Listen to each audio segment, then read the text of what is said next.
case of Shibli Sadi Khridoy. Bangladesh's 18-year-old Sadiq was a very good boy, honest and hardworking, but his honesty cost him his life. Sadiq's full name was Shibli Sadi Khridoy, and he was only 18 years old. He was born in Chattogram City, Bangladesh, which is one of the world's oldest seaports with active natural harbors for centuries. Sadiq belonged to a very poor family, where his father, Shafiq, was a truck driver, and his mother, Naida Kar, was a housewife. Sadiq was their only child. Since childhood, Sadiq had a great passion for studying and had big dreams for his life. To fulfill his dreams, he started working at a poultry farm at a very young age. The money his father earned was barely enough to cover their household expenses. So Sadiq started working at a nearby poultry farm to pay for his college fees. Sadiq quickly became skilled in his work, and the owner of the poultry farm promoted him directly from a regular worker to a manager. Even after receiving this position, Sadiq showed no signs of arrogance and continued to work diligently. During his time at the poultry farm, Sadiq had managed to save some money for his college fees and had also made several friends there who were all older than him by 5 to 6 years. But they all respected Sadiq and worked under him because he was educated and took his work as a manager seriously. He also ensured that others worked honestly while on duty. However, sometimes due to Sadiq's honesty, there would be conflicts with his own friends at the farm. Although these conflicts were not major and were usually resolved within the farm premises. Besides his work and studies, Sadiq had no other distractions. If he ever had any urgent work, he managed it well and always made it home on time before it got too dark. On the morning of August 28, 2023, Sadiq went to work and performed his usual duties just like any other day. However, that evening, he did not return home on time as expected. At first, his parents assumed that he had been given some important task at the poultry farm where he worked. But as time went by, their concern grew. Between 11:30 and 12 at night, his parents tried calling him 2 or 3 times. But Sadiq did not answer any of their calls, which was highly unusual for him. Although Sadiq didn't answer his parents' calls, they were still thinking positively as the night passed. However, Sadiq still hadn't returned home the next morning. Sadiq's parents tried calling their son once again, but he didn't answer this time either. They also tried calling the owner of the poultry farm, but his phone was also unreachable. Sadiq's parents searched around their home and also asked people near the poultry farm about their son, but no one knew anything about Sadiq. Since they couldn't find any information about Sadiq from anywhere, they started to worry a lot. Before we dive in, don't forget to subscribe to our new channel, where we uncover captivating and chilling cold cases that will keep you on the edge of your seat. You won't want to miss the twists and turns we have in store. Let's continue. Amidst this worry, on the morning of the 29th, they received a call from Sadiq's number. Seeing this, Sadiq's parents felt a little relieved. However, as soon as they answered the call, they sensed that their son sounded quite panicked. Sadiq then told his mother that he had been kidnapped and had been inside a car for the last 12 hours. He said his captors were beating him and that he was hiding and talking to his mother in their presence. But the call suddenly got disconnected before Sadiq could speak further to his mother. Now after this, Sadiq's parents knew that their son had been kidnapped, and he was in quite a bit of trouble. The kidnapper himself cut Sadiq's phone, and Sadiq was the sole heir of his family, which is why his parents were very worried about him. It was because of this attention that Sadiq's mother, Naida Ka, started calling her son again. But now someone was disconnecting the call from the other end. After this, she was about to go to the police to file a complaint when she received another call from the same number. But this time it wasn't Sadiq, but a stranger speaking. The person on the other end said that they had Sadiq in their custody and that if the family wanted his safety, they should arrange 1,500,000 taka quickly. The location to deliver the money would be given on the next call. Sadiq's family was very poor. They didn't even have 1 lakh taka. But because it was a matter of their only son's life, they started gathering money. For the next 3 days, they put all their efforts into collecting money. They asked for money from their relatives and neighbors. But from the 28th to the 31st, they couldn't even gather 2 lakh taka, let alone 1,500,000 taka. On August 31st, 2023, the kidnappers contacted Sadek's parents again and demanded money. This time, Sadek's parents told the kidnappers directly that they could not gather that much money. After hearing Sadek's parents' response, the kidnappers compromised and said they would release Sadek if the parents brought them 2 lakh taka quickly. It was unusual for kidnappers to act this way, but it seemed as if they were already aware of Sadek's family's financial situation. The kidnappers had already reduced the ransom amount to 200,000 taka. But even then, Sadiq's parents told the kidnappers that 200,000 taka is also too much for their family. In response, the kidnapper said, "Okay, but if you don't give us the full amount, then we will kill Sadiq." After hearing this, Sadek's parents said, "Don't harm our son. We need a 4-day extension to gather 200,000 taka." Now Sadek's parents also borrowed money from shopkeepers to gather the remaining amount. Some people understood their compulsion and gave them money, but some couldn't. However, after wandering everywhere, they managed to gather 200,000 Bangladeshi taka within 3 days, and now they were just waiting for the kidnappers' call. On September 4th, in the afternoon, the kidnappers called and summoned Sadiq's father to the Bordon district headquarters with the money. Additionally, they threatened again that if he disclosed anything to the police, Sadek would not be alive. Now, since Sadek's parents wanted to save their son, they did not take any risks and went directly to the location specified by the kidnappers, paying them the ransom. There, Sadek's father waited for a while, then 2 masked kidnappers arrived. They didn't talk much to Sadek's father and just took the money from him. However, as the kidnappers were leaving, they assured Sadek's father that his son would reach home before him. Hearing this, Sadek's father was immensely relieved and hurried home. But upon reaching, he found that Sadek hadn't arrived yet. He asked his wife about their son's whereabouts, and upon hearing this, Nahida became anxious. Subsequently, Sadiq's father shared everything with his wife. After hearing the entire story, Sadek's mother became even more anxious, yet both of them waited outside their home's door until evening, hoping for Sadek's return. By now, the night had fallen, and they hadn't received any further information about Sadek. Similarly, this night passed, and by then, Sadiq's parents had lost all hope, and their condition had deteriorated to tears. Up until now, even Sadiq's relatives had learned about his disappearance, and one of those relatives advised Shafiq to lodge a complaint with the police. Initially, Sadiq's father was also afraid because the kidnappers had warned him that if he tried to tell the police anything, they would harm Sadiq. But then, on September 7th, Sadiq's father called his son's phone, although the kidnappers had forbidden it, but there was no response. By August 28th to September 7th, Sadiq had been missing for more than 10 days, and things were getting quite difficult.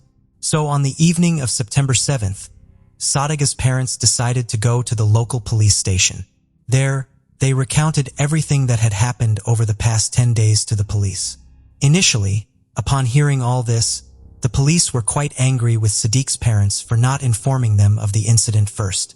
But when Sadiq's parents mentioned the threat given by the kidnappers, the police understood what a parent must be going through at such a tough time.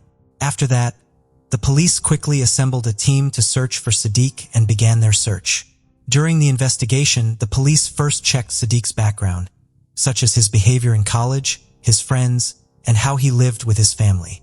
It was revealed that Sadiq was a good boy who neither had enmity with anyone, nor did he engage in fights with anyone. However, during the police investigation, Sadiq's mother, Nahid Akar, remembered something. Before moving forward, she told the police about a fight Sadiq had with his friends inside the poultry farm. Upon hearing this, the police immediately went to the poultry farm and apprehended 6 workers who were working there. Each of them was interrogated one by one. In the initial investigation, these people tried to prove themselves innocent. But in the end, when the police pressured them, 4 out of the 6 boys confessed to their crime. The names of these 4 boys were Umang Ching Marma, Suing Marma, Anu Mara, and Ukai Mara. The police arrested these 4 on charges of kidnapping. During the investigation, the police asked all of them about Sadek's location, but none of them uttered a single word.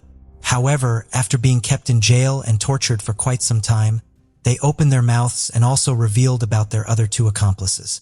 On September 11th, they began to recount how on the night of August 28th, when Sadiq was returning home, they kidnapped him to take revenge. Their plan was to kidnap Sadiq, beat him, and then demand money from his parents in exchange for releasing him. Initially, everything was going according to plan, and these people were going to get the money. However, during this time, Sadiq saw the faces of two of them, which made them think that Sadiq now knew everything. Therefore, they thought that if they let Sadiq go, he would inform the police and they would be caught.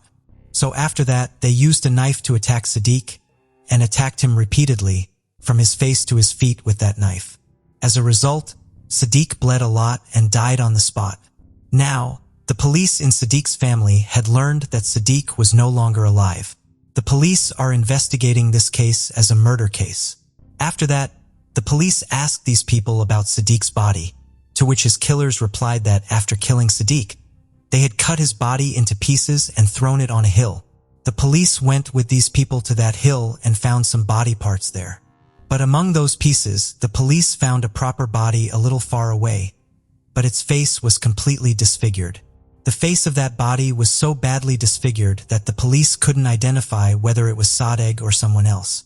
However, after looking at the clothes on that body, its height, and some other factors, the police believed that it was Sadiq's body. Sadiq's family confirmed that, yes, this was indeed their son. Now the police had arrested all of them on murder charges. And during custody, Umang Ching Mara made several revelations in the Sadiq murder case. He stated that he had a good friendship with Sadiq, but 2 months ago, they had a disagreement over some issues. After that, Umang Ching decided to take revenge on Sadiq. Additionally, he mentioned in his statement that he himself had killed Sadiq with his own hands and even ate small pieces of his body. Afterward, this was a horrifying and shameful act. But as soon as this news appeared in the media, protests started across the country. During this time, people couldn't tolerate their anger. And when the police were taking all these accused on the evening of September 11th, the crowd snatched Umang Ching from the police and beat him so severely that he died on the spot before the court could sentence him. People themselves gave him the punishment for his deeds. Moreover, the police managed to remove all the other accused with great difficulty and put them behind bars. Since then, there have been no updates on this case. If any new update comes in this case, I will inform you through a community post on my channel. However, Sadegh's parents lost a son who loved them dearly and was very serious about his future. So with this, the Shibli Sadi Kridoy murder case comes to a close. The case of Reena Virk. On the fateful date of November 14, 1997, the vibrant life of 14-year-old Reena Virk met a heartbreaking and tragic end. A group of her peers had lured her to a party where they had orchestrated a sinister plot against her. As the night unfolded, her absence raised concern among her family, triggering an unsettling realization that she hadn't returned home, and no one could account for her departure from the ill-fated gathering. They reported her missing, but initially, the police did little to locate her due to her history as a runaway and her past troublesome behaviors. Tragically, her lifeless body was eventually discovered, and the dark truth behind her death would be uncovered by the investigators. Reena Virk was born on March 10, 1983 in Saanich, a district municipality on Vancouver Island in British Columbia, Canada. She came from an extended family that traced its roots back to India. Reena's mother, Suman, hailed from an Indo-Canadian family, while her father, Manjit, was an immigrant from India. Reena's parents underwent a religious conversion from Hinduism and started embracing the beliefs of Jehovah's Witnesses, despite being part of the Saanich community, where there was a prevalent schism among Indo-Canadians. Growing up, Reena struggled with the persistent awareness of being an outsider, yearning for acceptance from her peers. Sadly, she became the target of relentless bullying due to her unconventional appearance and ethnic background in a predominantly white school. Her non-mainstream looks, combined with being overweight and having brown skin, set her apart, exacerbating her challenges. Reena also faced the burden of adhering to her parents' strict religious principles, a stark contrast to her peers who were starting to explore newfound freedom from parental control. Concerns heightened when her parents discovered the prolonged bullying she had endured since starting school. They suspected this may have taken a toll on her mental well-being, leading her into depression. In May 1994, the family relocated, and Reena transferred from Burnside Elementary School. Her parents hoped this move would end the persistent bullying, and initially it seemed to be working. Reena's spirits had been lifted, and she even forged a new friendship that brought her considerable joy.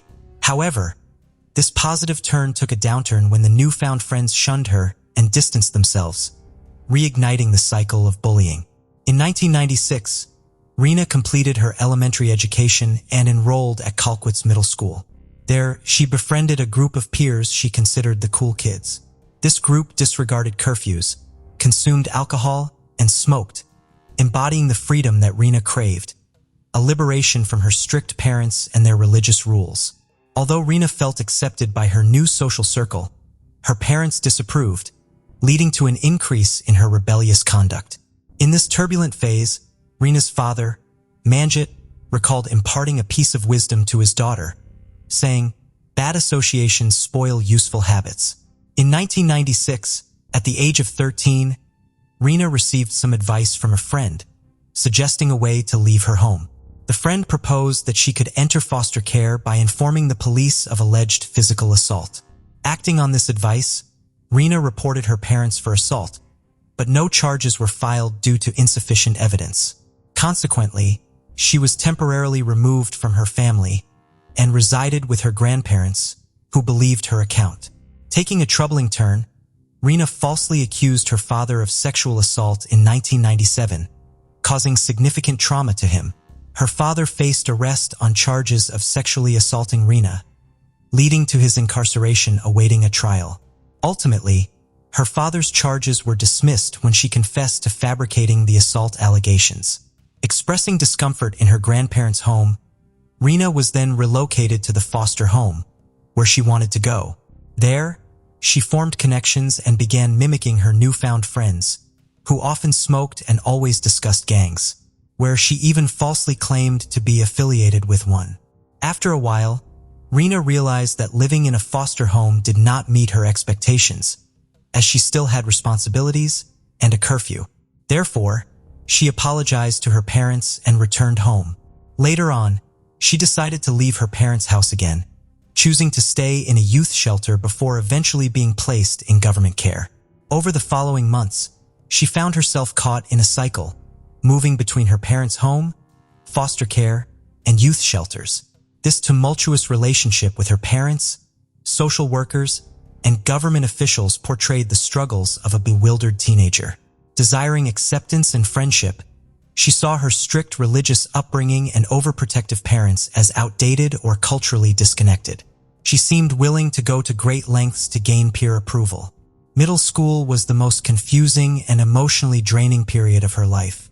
In his February 2008 book, Reena, A Father's Story, Reena Virk detailed the family's anguish in dealing with their daughter, expressing his belief that Reena manipulated social workers and family members. He lamented the lack of belief in their side of the story and the widespread acceptance of Reena's narratives. Reena, yearning for acceptance from those who had previously rejected her, eagerly sought their approval. The invitation to a party on November 14, 1997 likely stirred excitement in her as it presented an opportunity to socialize with the cool kids.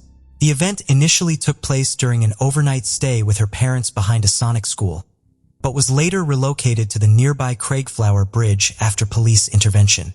Unfortunately, the party did not unfold as Reena had envisioned. At 10:40 p.m., just 20 minutes before her curfew, Reena reached out to her parents, informing them that she was on her way home. Tragically, this phone call was the last time Reena's parents would communicate with her. At the Craigflower Bridge, a group of teenagers were consuming marijuana and alcohol. Suddenly, several girls affiliated with a gang called the Shoreline Six targeted Reena. They subjected her to a brutal assault, physically beating her, placing a lit cigarette on her forehead, and even trying to set her hair on fire. The attack continued until one of the girls intervened and ordered the others to stop. Witnesses noted that the assault seemed unprovoked. After the initial attack was halted, Reena attempted to flee and return home. But two teenagers, 15-year-old Kelly Ard and 16-year-old Warren Glotsky, chased after her. They dragged Reena to the other side of the Craigflower Bridge, where the violent assault continued with punches and kicks. Tragically, they submerged her head underwater until she succumbed to her injuries. Following her death, they removed her sweater and shoes, then pushed her lifeless body into the water. Growing increasingly worried, as Reena did not return home by her curfew, her parents initially assumed she might have spent the night at her grandparents' house. But she was not there. She was also not the group home. They contacted one of Reena's friends, who revealed that she was still at the party when the friend left around 11 p.m. The next day, Reena's family reported her missing, but the police response was slower due to her history of running away, which was attributed to her past behavior. Rumors about a severe beating and a body found in the nearby gorge waterway circulated among the students at Central Intermediate School, where the teenagers involved attended. The members of the Shoreline 6 group, aware of the situation, maintained a code of silence, vowing not to betray each other. Despite the prevalent rumors, an eyewitness eventually came forward to the police, stating that she had seen Kelly and Warren follow Reena after the beating. Surprisingly, a week passed before a police investigation was initiated after Reena was reported missing. Despite numerous witnesses and teachers hearing rumors about the incident, for some unknown reasons, none had reported the information to the police. Instead, it took a student coming forward as a witness to prompt police involvement on November 21, 1997. Glowatsky and Eliade were arrested and charged with murder and aggravated assault. The members of the Shoreline 6 faced aggravated assault charges, but their identities remained unknown and protected under Canada's Young Offenders Act. On November 22nd, a police helicopter flew over the Craig FL Bridge area, but no signs were observed until a ground search was conducted. The search revealed a body concealed in weeds, later identified as that of the missing teenager, Reena Virk. The forensic pathologist determined that drowning was the cause of death. Subsequent autopsy findings disclosed that Reena had sustained a significant injury with head injuries, severe enough to have been fatal, even without drowning at the time of her tragic demise. Reena was just 14 years old. In February 1998, the 6 girls involved in the initial attack on Reena were prosecuted in youth court. And as stated earlier, their identities remained shielded from the public. 3 of the girls admitted guilt to the charge of assault causing bodily harm, while the other 3 underwent a trial and were subsequently convicted of the same offense. Sentences varied, ranging from a 60-day conditional sentence to 1 year in jail. As for Elad and Glowatsky, who were charged with Reena's murder, they faced a different legal process. Despite their ages, they were tried in adult court due to the severe nature of the crime. Warren Glowatsky had experienced a challenging upbringing, marked by the absence of his alcoholic mother for a significant part of his life. Around the time of Reena's murder, he had found himself residing at a friend's house following his father's departure from British Columbia to live in California without him. In April 1999, Glowatsky's trial commenced, and by June of the same year, he was found guilty of second-degree murder, resulting in a life sentence. As a minor at the time of the crime, he was eligible for parole after serving 7 years in prison. During his incarceration, Glowatsky discovered his Métis heritage, allowing him to involve tribal elders in his parole process. This process included various restorative justice measures involving meeting with Reena's family. In July 2006, he received unescorted temporary absences from jail and was ultimately released on full parole in June 2010. Reena's family did not oppose the parole request, as they believed Glowatsky demonstrated genuine remorse for his actions. In stark contrast, Kelly Ard hailed from a more stable and traditional family that provided support during the trial. She was 15 years old at the time of Reena's murder. Despite her lawyer's request to have her case tried in youth court, the Supreme Court of Canada rejected this plea due to the level of violence involved in the crime and an apparent lack of remorse. Initially convicted of second-degree murder in March 2000, her conviction was overturned in January 2003 on grounds of an unfair trial. Released on bail while awaiting her appeal, Ade had served 18 months of her life sentence. However, during this period of release pending a new trial, She faced charges of assault causing bodily harm for beating a 58-year-old woman in a Vancouver park. Her bail was revoked, and she was returned to prison by March 2004. In June 2004, Kelly Ard faced a new trial. Witnesses testified that she had boasted about being responsible for Reena's death. Glowatsky claimed that he had witnessed Ade drowning Reena, but Ade's lawyer questioned Glowatsky's credibility, highlighting alleged inconsistencies in his initial statements to the police and during the trial. Throughout her trial, Ade admitted to assaulting Reena, claiming it was in defense of her friends, as she thought that Reena was going to hurt them. She vehemently denied committing murder, shifting the blame, and asserting that Glowatsky and two other girls were the ones responsible for Reena's death. Ard expressed a resigned acceptance of an impending conviction, stating, "I'm obviously going to be convicted. You've got what you want. My life is ruined." Ade showed no remorse for her actions and failed to disclose the motive behind the planned attack. After deliberating for 5 days, the jury reached an impasse, leading to a mistrial declared by the judge in July 2004. In February 2005, Kelly Ard faced a new trial with Glowatsky once again serving as the key witness. Glowatsky reiterated his testimony, affirming that he and Ade had assaulted Reena, leaving her lifeless in the water on April 12, 2005. Ade was convicted for the second time of second-degree murder and received a life sentence with no chance of parole for 7 years. However, in September 2008, the British Columbia Court of Appeal overturned Ade's second-degree murder conviction, ordering a fourth trial on the grounds that the judge in her third trial had provided incorrect instructions to the jury regarding the testimony presented in the case. This legal saga finally concluded in June 2009 when the Supreme Court of Canada upheld her conviction for second-degree murder, putting an end to the prolonged legal proceedings. In 2017, Ade was granted day parole, and by 2019, she received additional privileges, such as overnight leaves and extended day parole. The Parole Board of Canada approved the continuation of Ade's day parole, a decision that drew significant media attention on July 14, 2020, as Ade, who had initially received a life sentence, was now serving time on day parole. During her time on parole, Ade changed her name to Carrie Sim, started a family with her spouse, and had 2 children. She adhered to the conditions of her parole, including abstaining from alcohol and drugs, and maintaining no contact with Reena's family. The lingering question throughout this time revolved around the motive behind the teenager's decision to beat up Reena and end up murdering her. One supposed reason was revenge. Reena had previously lived in a group home with 2 of the girls involved in the assault, who accused her of stealing her phone book and making calls while spreading rumors. Another girl claimed she harbored resentment towards Reena for allegedly stealing her boyfriend in the year February. When Reena's parents took legal action against the teenagers involved, as well as the British Columbia government and other parties, Reena's father stated, "Society doesn't hold people accountable for their actions. This is one way to make them responsible." In 2012, Reena's mother addressed her daughter's tragic death and the detrimental impact of bullying on young individuals.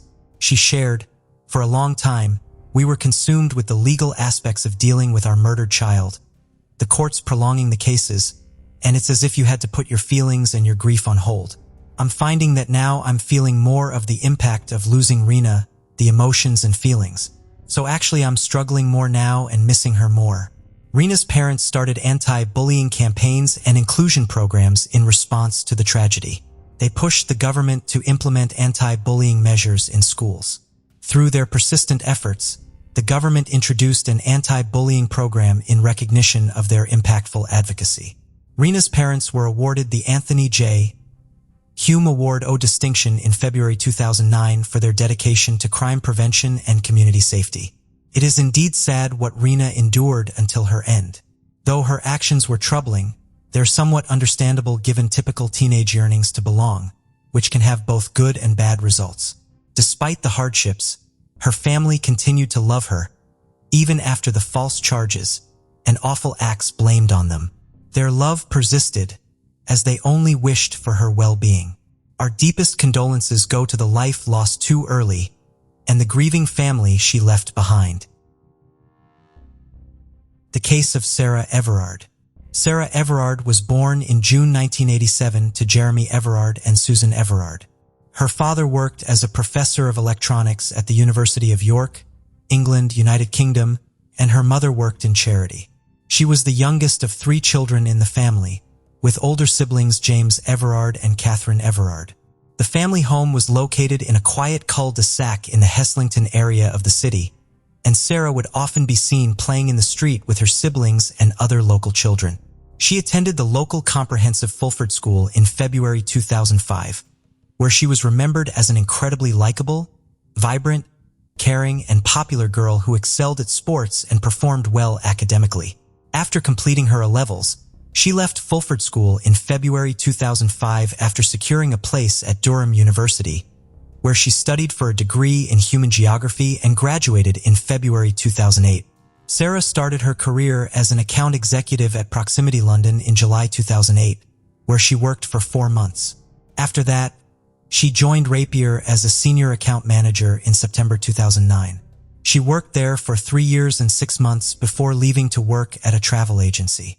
From February 2021, Sarah has been working as a digital account director at McCormick & Morrison, as well as a freelance client lead at Flipside Group, a freelance company. On the evening of 3rd March 2021, Sarah was walking home to Brixton Hill from a friend's house near Clapham Common. Unfortunately, something terrible happened. The following day, Sarah's boyfriend, Josh, reported her disappearance to the police. They were supposed to meet, but she didn't show up and didn't respond to any of his calls.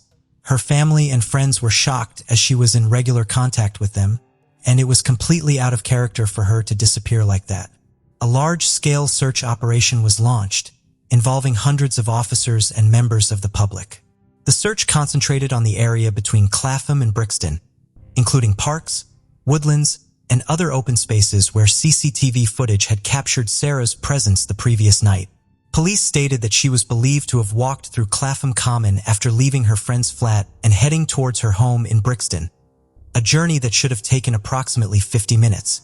The police issued a public appeal for information, requesting anyone who had witnessed Sarah or had any relevant information that could assist the investigation to come forward. They released footage captured from the dashcam of a passing police car and a private doorbell-type camera, which showed Sarah walking alone along the A205 Pointers Road towards Tulse Hill, south of Brixton. She spoke to her boyfriend on her phone for around 15 minutes and agreed to meet him the following day. It was uncertain whether she made it home. The police also released a photo of Sarah and a description of her attire when she was last seen. She was wearing a green rain jacket, navy blue trousers with a white diamond pattern, and turquoise and orange sneakers. It was believed that she was also wearing green earphones and a white beanie hat. The investigation was led by the Metropolitan Police's Specialist Crime Command, which deployed over 20 officers and staff to work on the case. The search was conducted with the assistance of police dogs, helicopters, and specialist search teams. Specialist officers were brought in from across the force, and the police received more than 20 calls from the public regarding the case. They asked anyone who may have relevant dashcam or other footage to come forward. Sniffer dogs searched gardens and streets around the search site near Everard's presumed route home and in the nearby Oaklands estate. Officers also searched a pond in Clapham Common and drains along the A205. Investigators quickly found CCTV footage showing a police officer from the Forces Parliamentary and Diplomatic Protection Command, later identified as Wayne Cousins, with Sarah Everard on 2 occasions. The footage depicted them next to a rented Vauxhall Astra, along with the car's license plate. It was discovered that on the 28th February 2021, Cousins had reserved a white Vauxhall car from a rental company in Dover. On the 3rd March, after finishing a 12-hour shift at the U.S. Embassy in London, he traveled to Kent to pick up the rented vehicle. Subsequently, he drove back to London, where he was seen in Earl's Court and on Battersea Bridge. Upon reaching Clapham, he drove to Earl's Court again before returning to Clapham around the time Sarah Everard went missing. Cousins had parked the Vauxhall on the pavement outside Pointers Court, stopped Everard, and showed her his police warrant card before handcuffing her. Around that time, Cousins and Everard entered the car, and Cousins drove to Kent, where the route of the car was retrospectively tracked using CCTV and ANPR. Cousins and Everard were again spotted in Dover and had transferred to Cousins' personal seat car. Cousins then drove to Hodes near Ashford, where his car was captured on CCTV in the area between 3:22 and 6:32 before driving back to Dover to switch back into his rental car before returning it. The Metropolitan Police then arrested Wayne Cousins along with a woman at an address in Kent in connection with Everard's disappearance, and they were taken into custody. However, the woman was later released without charge as the detectives continued their investigation. They found that Cousins had told senior colleagues that he was suffering from stress and no longer wanted to carry a gun. Cousins bought and filled a petrol container at a service station in Whitfield and then drove to Hodes Wood, where his car was captured on CCTV at 12:37. He reported himself ill from work, handing in his equipment, including his police belt and handcuffs, which raised suspicions of murder. The police searched Hodswood and found human remains that were confirmed to be Everard's body through dental records. Her remains were found in a large builder's bag, approximately 100 meters from a plot of land that Cousins owned. The police also searched the site of a former body repair garage previously owned by Cousins' family at the top of the White Cliffs. The detectives questioned Cousins and learned that when his mobile phone had connected to cell sites in the area of Clapham, where he had sexually assaulted Sarah and strangled her to death using his police duty belt, he burned Everard's body inside a refrigerator he had bought. He then bought 2 large builder bags from B&Q before returning to Hodes Wood, where he used one of the bags to dispose of Everard's remains in a pond. He drove his personal car to Sandwich, Kent, disposing of Everard's mobile phone, where the police divers searched underwater in one of the town's watercourses. The police also focused their search operation around the rope walk in Sandwich and cordoned off approximately 1 square mile of the town. Sarah's disappearance and the heartbreaking discovery of her remains drew people from all walks of life together in grief and solidarity. The call for change echoed through the streets as individuals raised their voices to demand a safer world for women. Sarah, a vibrant and compassionate soul, was a beloved daughter, sister, and friend. Her disappearance left her loved ones devastated and searching for answers in a world where her safety should have been guaranteed. The investigation concluded that Sarah Everard had died from compression of the neck, according to the results of a post-mortem held at William Harvey Hospital in Ashford. Cousins was charged with Everard's kidnapping and murder following authorization from the Crown Prosecution Service. He appeared at Westminster Magistrates Court and was remanded in custody before appearing at the Old Bailey from Belmarsh Prison. Cousins pleaded guilty to kidnap and sexual assault and admitted responsibility for Everard's death on the September 30th. Cousins was sentenced to life imprisonment with a whole life order, with Fulford justifying the severity of the punishment by saying that Cousins' use of his position as a police officer to detain Everard was the vital factor that made the seriousness of this case exceptionally high. Cousins tried to apply for leave to appeal against his sentence, but his appeal against his whole life sentence was rejected by the Court of Appeal as of December 2021. Cousins was imprisoned at Prison Franklin in County Durham and was further charged with 4 counts of indecent exposure related to alleged incidents in January and February 2021. He pleaded guilty to 3 incidents of indecent exposure that took place in Kent in 2020 and 2021. Sarah's story has sparked important discussions about women's safety and empowerment, leading to various initiatives and advocacy movements with the shared goal of creating a world where women can walk freely without fear. The global outcry for change following Sarah's tragedy calls for accountability, respect, and a shift in societal attitudes towards women's safety. We honor Sarah's memory by working towards a world where every woman can live without fear, where safety is a basic right, and where unity and empathy prevail. Sarah Everard's legacy will be one of strength, unity, and hope, inspiring us all to stand against violence, support women's rights, and strive for a world where everyone can live without fear. The case of John Parker. John Parker was born in 1970, at least one sibling, and an Indiana, United States upbringing. Hailing from a middle-class family, he was an entrepreneurial youth with a passion for independence, self-improvement, and a drive to succeed.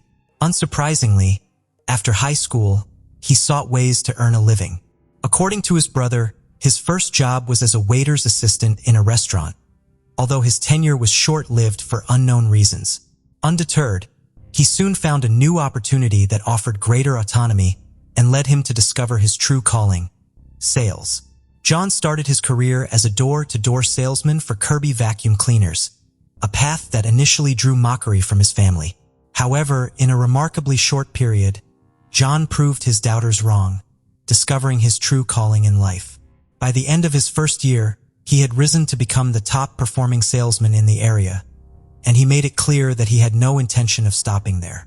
Putting in long hours, often exceeding 12 to 16 hours a day, John became not only a sales leader whose accomplishments were regularly recognized at company meetings, but also a mentor and inspiration to his fellow salespeople who drew new ideas and motivation from him. During this time, John met 20-year-old Judy, a young woman from a low-income family of 3 children in Texas, born in October 1969. Judy was outgoing and confident, and despite John not being actively seeking new salespeople, she persuaded him that she excelled in sales. Though young, Judy was far from shy. In fact, she had already been married at 14 with her parents' consent, was divorced, and had 2 children, Christina and Daniel Hicks, by the time she met John. Impressed, John gave Judy a chance and became her mentor in vacuum cleaner sales. Not only did Judy earn a spot in John's sales force, but she also captured her boss's heart, and they eventually started a romantic relationship. John's life was thriving. As a renowned salesman and trainer, he had earned an excellent reputation, and Judy's support in both his personal and professional life was invaluable. With this solid foundation, he decided to take the leap and start his own business in Michigan, becoming a sales and service operator for Kirby vacuum cleaners. In addition, he offered training sessions for salespeople, sharing his personal secrets and infectious enthusiasm that had contributed to his success in the industry. John's company soon became one of the top performers in the area, a feat he always attributed to Judy's unwavering support. In 1992, with his professional life firmly established, John and Judy got married. The following years were dedicated to demonstrating the potential achievements of a successful salesperson. They had 2 daughters, Tiffany and Erica, adding to their family of 4. As their fortunes grew, they relocated to better residences, and their children began to reap the benefits of John and Judy's hard work. John initially got along well with his wife's children. Christina was a sweet and innocent girl, while Daniel was hyperactive and a bit mischievous. The Parkers had a comfortable life with excellent schools for the kids, luxurious cars, and frequent vacations. John was building a substantial fortune and wanted to inspire the young salespeople he trained by showing them what they could achieve through hard work. However, Christina's choice of friends was concerning, as she hung out with kids who had behavioral issues and even drank with them. There were also rumors that she used drugs. Meanwhile, 13-year-old Daniel was heading down a troubled path, often appearing angry and poorly supervised. One incident involved Daniel taking John's car without permission and driving recklessly around the neighborhood, damaging many mailbox posts. The next day, John visited the affected homeowners to pay for the damages and avoid having Daniel reported to the police. Around the same time, John was summoned to Daniel's school to address a complaint about his bad behavior. Unfortunately, the encounter ended with John physically disciplining the boy, which created tension in their relationship. After 9 years together, Judy decided it was time to introduce her family to the humble Texas town where she grew up and to reconnect with one of her brothers who still called it home.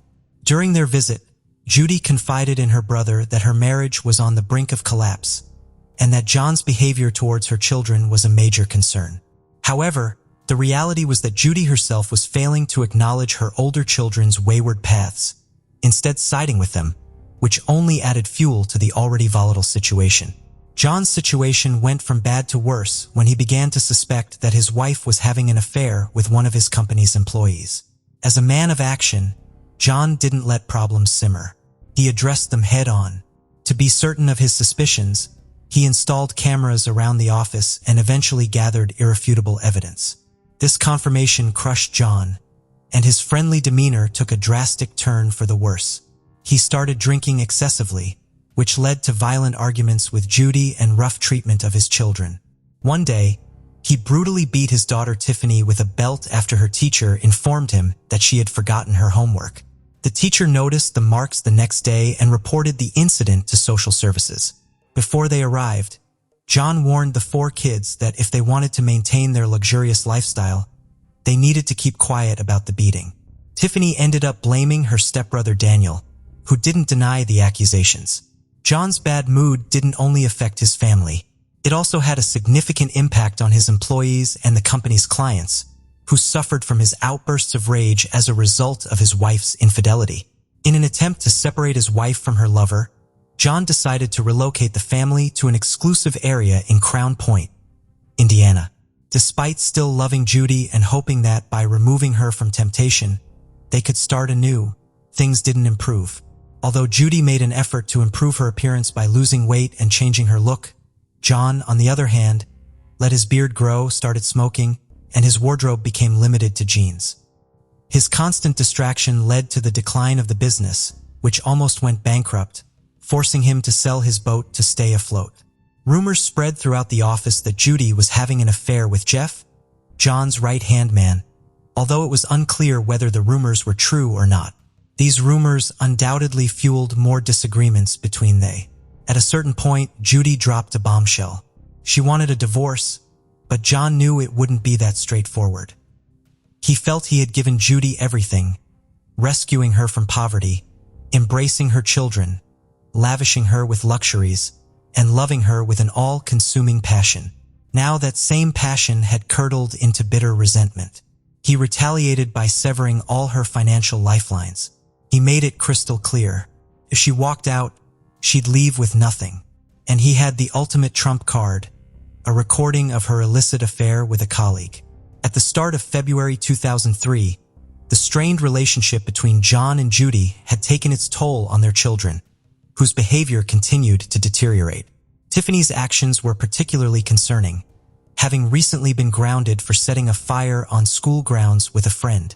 The turning point came on Thursday, April 17, 2013, when John and Judy decided to have dinner alone at a restaurant, likely in an attempt to find a resolution to their marital issues, or at the very least, ease the tension. After dining, they phoned home to check on the kids and informed them they would be back soon. Christina requested that they stop by her office to pick up a forgotten school notebook. On their way back, they made a detour to the office, and John took the opportunity to drop off the leftover dinner to Jeff, who was allegedly working late. They arrived at the office in a deserted industrial area just before 10 p.m. As John talked to Jeff inside, Judy retrieved her daughter's notebook and headed back to their car parked outside. Moments later, John emerged from the office and opened the rear door on the driver's side to search for something in the vehicle.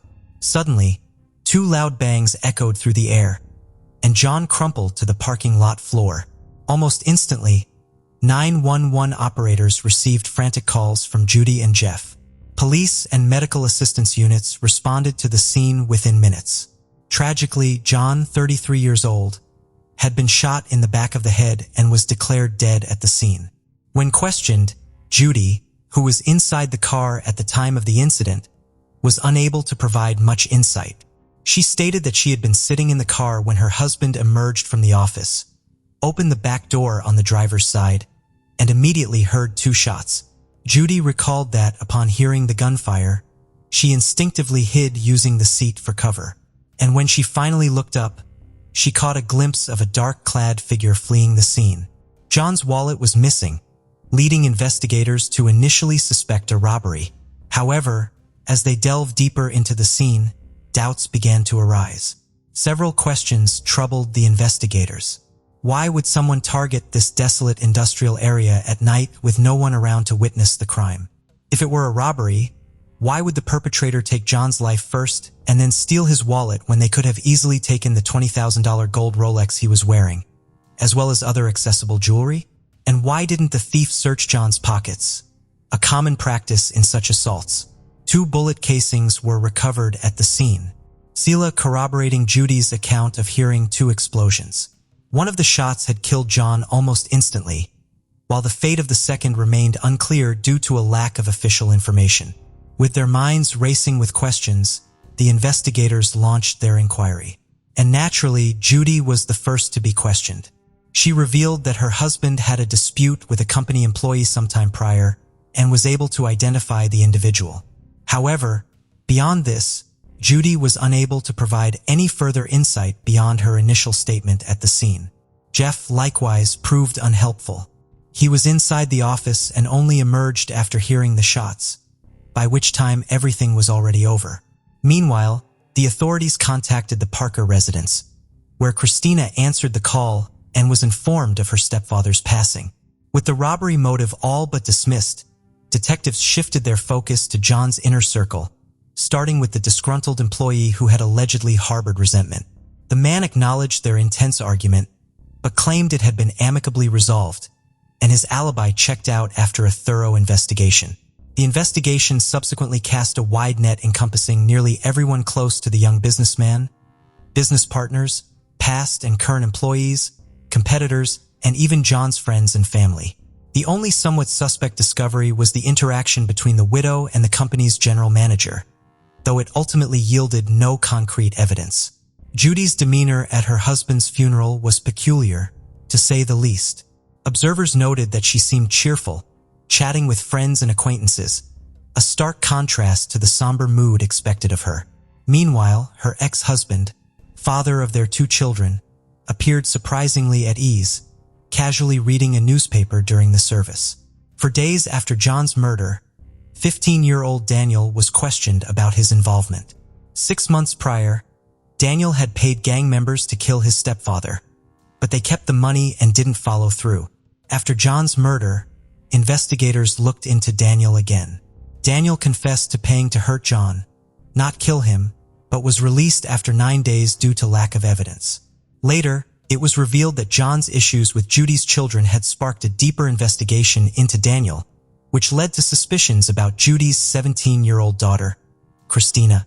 When questioned, Christina denied any involvement, and like before, the alleged plan was dismissed.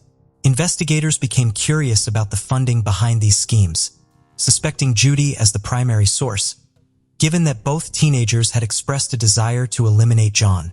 Further inquiry revealed that Judy and John's relationship had significantly deteriorated prior to his death, with at least one of Judy's extramarital affairs coming to light. However, sources indicated that John was committed to salvaging the relationship and had no intention of leaving his wife. The primary motive behind Judy's alleged targeting of her husband seemed to be financial, with detectives discovering 2 life insurance policies totaling $1 million. Judy had attempted to claim this money following her husband's death, but the insurance company initially refused to pay out, citing the ongoing investigation into his death. The payment was further complicated by John's father, who harbored suspicions about Judy's involvement in his son's demise. Despite these leads, the case eventually stalled with only circumstantial evidence available. However, significant changes occurred within the Parker family household. Judy was rarely home, preoccupied with her new partner, Jeff, John's trusted manager. In her absence, the older siblings took care of their younger half-sisters, Tiffany and Erica. Months later, Judy and Jeff decided to move out of state with Judy's younger daughters, while Daniel went to live with his biological father. Christina remained in the house, now pregnant and with a boyfriend. Although the case stalled, authorities stayed vigilant, revisiting files for a break. After a new lead, they questioned Christina and Daniel's schoolmates, who confessed to selling them a gun. This tip led detectives to Christina's family land, where they found bullet casings matching those from John's crime scene. In February 2007, a narcotics officer who had been investigating Christina's ex-boyfriend in a drug-related case came forward with crucial information. The ex-boyfriend, seeking a more lenient sentence, revealed a conversation he had with Judy in which she implicated her son Daniel as the one who had fired the fatal shot that killed John. When confronted with this new evidence, 21-year-old Christina, whose connection to the murder weapon had already been established, quickly began to cooperate. She confessed to buying the weapon and calling her parents on the night of the incident, asking them to stop by the office under the guise of picking up forgotten homework. She also admitted to being involved in the plan to kill John with her brother Daniel as the designated shooter. When 19-year-old Daniel was apprehended in Arizona, he was confronted with the new ballistics evidence and his sister's testimony. He promptly confessed to shooting John, but claimed that Judy, their mother, orchestrated the entire plot. Daniel revealed that Judy had fraudulently cashed company checks to raise the $7,500 needed to hire hitmen. But the initial plan failed when the hired individuals took the money without fulfilling their contract. Judy then allegedly instructed them to buy the weapon for Daniel to use. Moreover, Daniel claimed it was Judy's idea to fabricate the pretext for leaving the house that night by making the call about the homework. He admitted to shooting John once in the head, and the second shot was an accidental discharge while searching John's pocket for his wallet as per his mother's instructions. He was also told to return home without arousing his younger sisters, a task made possible by Christina, who kept the girls occupied with television. The siblings alleged that their mother had coerced them into committing the crime by claiming they were victims of abuse at the hands of John and promising them a better life filled with more money and freedom.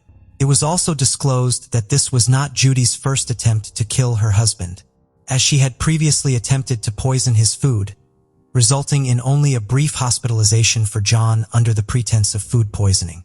By the February, Christina and Daniel were formally charged with murder and conspiracy. Christina entered a not guilty plea for the conspiracy charge and was released on bail several months later in March 8. Daniel, then 20 years old, pleaded guilty to a conspiracy charge for involvement in his stepfather's murder and agreed to cooperate, implicating his mother in the crime. In exchange, prosecutors agreed not to pursue the more serious charge of murder, although Daniel still faced a sentence of 20 to 25 years in prison. According to Daniel, nearly a year prior to the incident, when he was just 14, his mother and sister first approached him to participate in John's murder. He claimed that his mother provided him and his sister with money to purchase a handgun along with black clothing, gloves, and a mask for the day of the crime.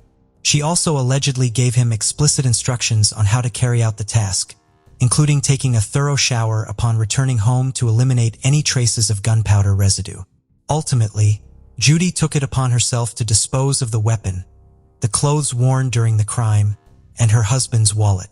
In July 2009, 6 years after her husband's death, Judy faced the inevitable and surrendered to the authorities, agreeing to plead guilty to conspiracy to commit murder. By doing so, she acknowledged her role in planning, executing, and covering up the crime. The prosecution requested a life sentence with a minimum of 28 years and a maximum of 35 years. Nearing 40, Judy was sentenced to 33 years in prison in late August 2009. The following month, Daniel received a 23-year sentence. And in early October, Christina, who pleaded guilty to aiding a criminal, was sentenced to 5 years. Press reports indicate that Daniel was released in 2017 after in a community transition court program and subsequently lived a low-profile life. Christina served 4 years of her sentence and was released in 2013, but tragically died from a drug overdose shortly after her release. This case is defined by unrelenting greed. Judy's difficult early life and subsequent success only fueled her insatiable desire for more, driving her to commit appalling crimes.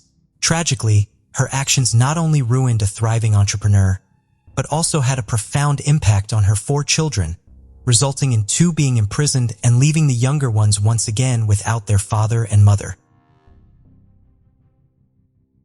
The case, Fusako Sano.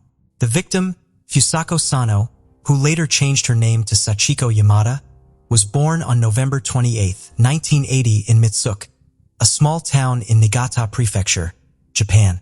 She grew up in an ordinary family with average income and was both loved immensely.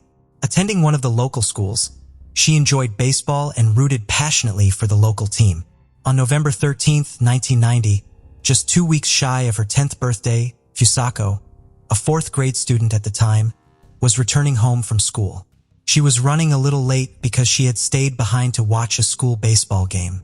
Her parents were aware of the sporting event, so they weren't particularly worried when their daughter walked home on her usual route. It was already getting dark on a cold autumn evening. There were almost no passers-by on the street, and cars passed quickly, disappearing from sight. Suddenly, one car overtook the girl, then braked sharply and swerved in front of her. The loud squeal of brakes marked a sudden change in the young girl's life. Nobuyuki Sato was born on July 15, 1962 in the Japanese prefecture of Nagata into a wealthy family. The head of the family owned a successful business related to passenger transportation. Nobuyuki was a late child. His father was 62 years old at the time of his birth, and his mother was 37. Nobuyuki had 5 siblings from his father's previous marriage but had no ties to them. He grew up capricious and very spoiled, with no inhibitions. He was also very emotional and sometimes even aggressive. If his demands were not met immediately, he could throw a tantrum. Once he even threw himself at his mother with fists right in a store when she did not buy him another toy. At school, Nobuyuki had almost no friends because of his complex character and strange behavior. He was quite tall and felt embarrassed about it, often slouching. This led to many offensive nicknames from other children. On one of the central streets of the city, his family built a luxurious 2-story house in European style. The second floor mostly consisted of a spacious and bright children's room for Nobuyuki. However, he did not like this room. He behaved restlessly and kept repeating that he was afraid to be there alone. This anxious behavior and unreasonable fears prompted his parents to seek medical advice. After an initial examination at a regular hospital, Nobuyuki was referred to a psychiatrist for further evaluation. There he was diagnosed with numerous disorders, including nidophobia, fear of the dark, and mysophobia, fear of germs and dirt. Additionally, the boy exhibited a peculiar mix of autophobia, fear of loneliness, and sociophobia, anxiety related to social interactions. Essentially, he was scared of both being alone and interacting with others. Nobuyuki consistently remained an outsider. Despite his striking appearance, he had neither a girlfriend nor friends throughout high school. He ultimately became an outcast. Peers simply avoided him.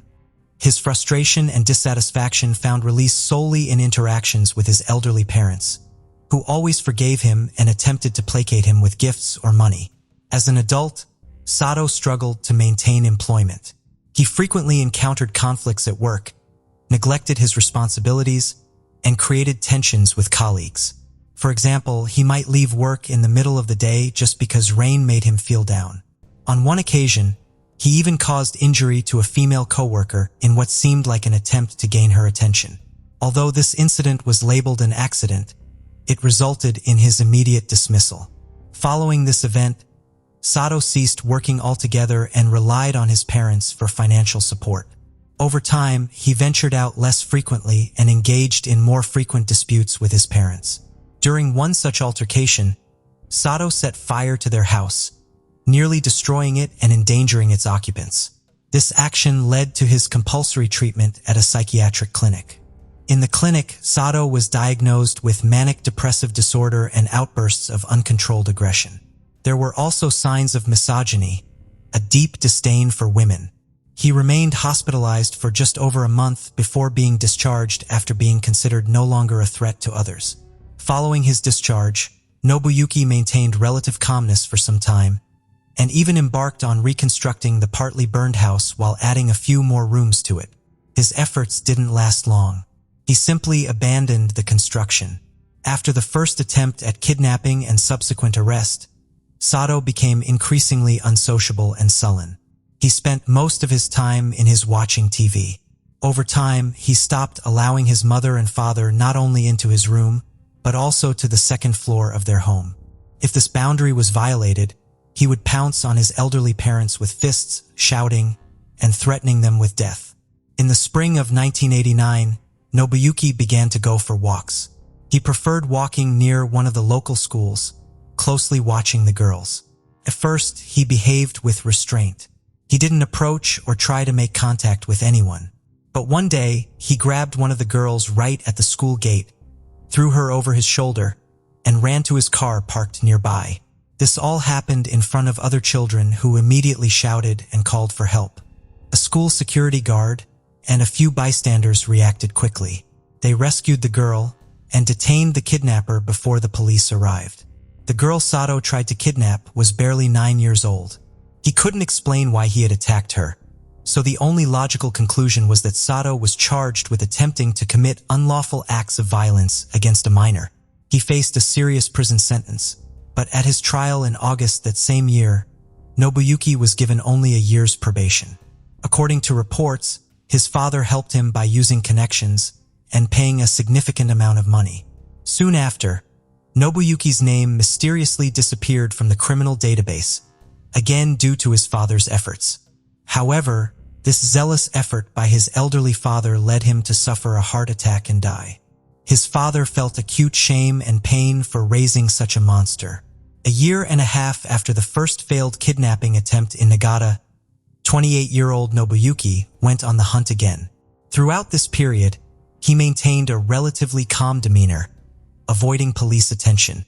On November 13, 1990, Nobuyuki left home, got into his car, and drove around there for several hours. As evening settled and darkness began to fall, he navigated to a deserted road where he soon noticed a girl returning home from school. The girl was 9-year-old Fusako Sano, who had unfortunately been delayed at a sporting event that day. There were no people or cars nearby, no one to call for help. Nobuyuki abruptly stopped and swerved to the curb right in front of the girl. He exited the car with a knife in hand, grabbed Fusako, and threatened her, stating that if she screamed or attempted to flee, he would slit her throat.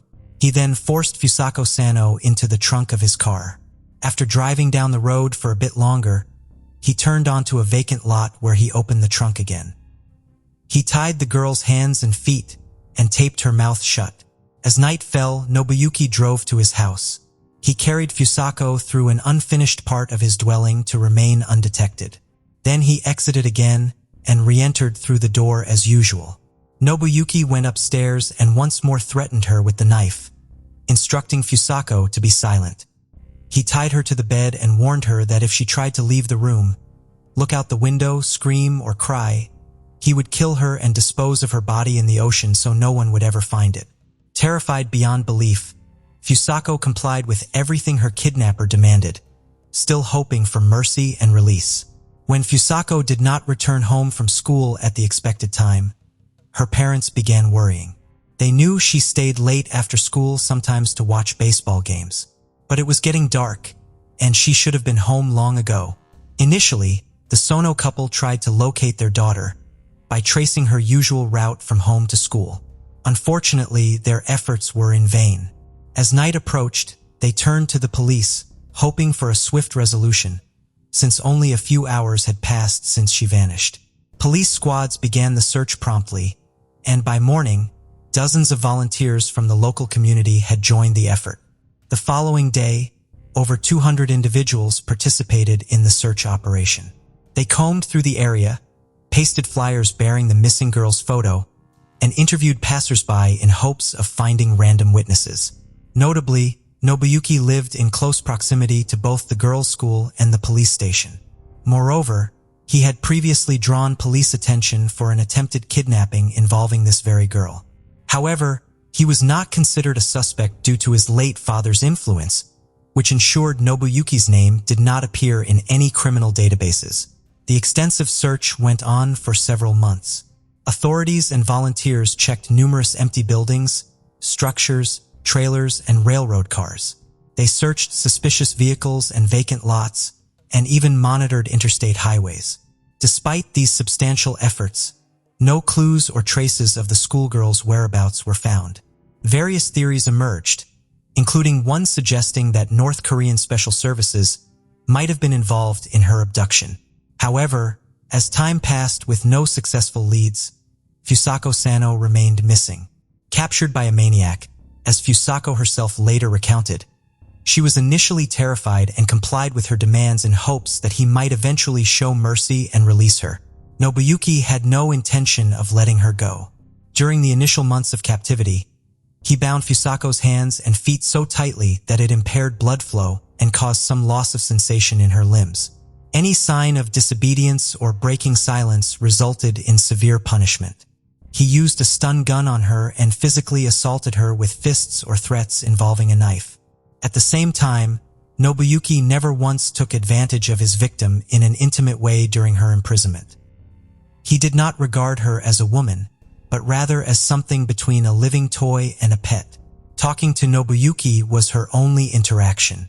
He sat and fed the prisoner once or twice daily with food prepared by his mother, who lived on the first floor.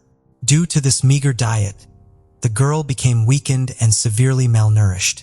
He forbade her from getting out of bed, requiring her to use plastic bags for bathroom needs. Once a month, he bathed Fusako in a basin, cut her hair and nails himself, and dressed her in his own shabby clothes. Despite this, even when she behaved quietly and followed all of his rules, he still beat her regularly for amusement.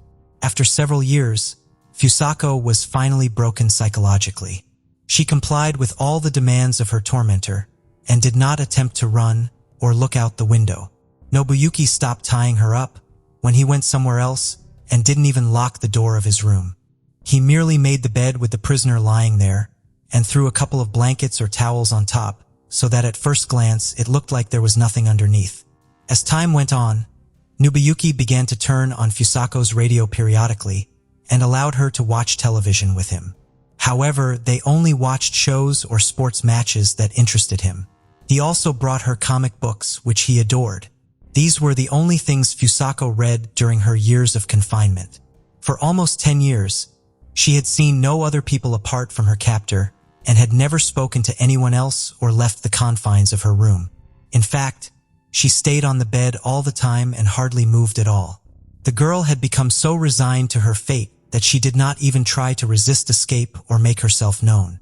Regarding Nobuyuki's mother, she lived on the first floor of the house and for years had not entered her son's room because he threatened to beat her if she broke this restriction. Being well aware of her spoiled and violent son's behavior, she adhered strictly to his rules. After Nobuyuki put a prisoner in the room, he forbade the mother from even going up to the second floor, and when she once tried to do so, he simply pushed the elderly woman down the stairs. She tried to work as much as she could and stayed home as little as possible. However, when she retired in 1996 at the age of 73, her life became unbearable. Her son regularly abused her, beat her, and forced her to follow a series of rules he had invented. Eventually, the elderly woman could not endure it any longer.